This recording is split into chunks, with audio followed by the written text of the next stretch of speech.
नाशिक लोकसभा निवडणूक 2024साठी 5व्या टप्प्यात सोमवारी मतदान प्रक्रिया पार पडली। कॉम्प्युटर ही निशाणी घेऊन महंत सिद्धेश्वरानंद महाराज हे उमेदवारी करत होते। यावेळी महंत सिद्धेश्वरानंद महाराज यांनी सर्व मतदारांचे आभार व्यक्त केले।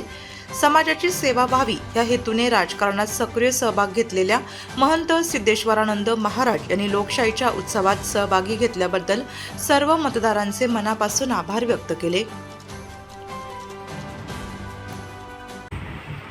सर्व नाशिककर मतदार बंधू भगिनींचे खूप खूप आभार व्यक्त करतो की या लोकशाहीच्या प्रवाहामध्ये त्यांनी भरभरून प्रतिसाद दिला आणि निवडणुकीच्या काळामध्ये ज्याही भाविक असतील, भक्त असतील किंवा जे काही माझे सहकारी असतील, मित्रमंडळी असतील, त्यांनी मला जो उत्स्फूर्तपणे प्रतिसाद दिला त्याबद्दल त्यांचे सर्वांचे आभार व्यक्त करतो।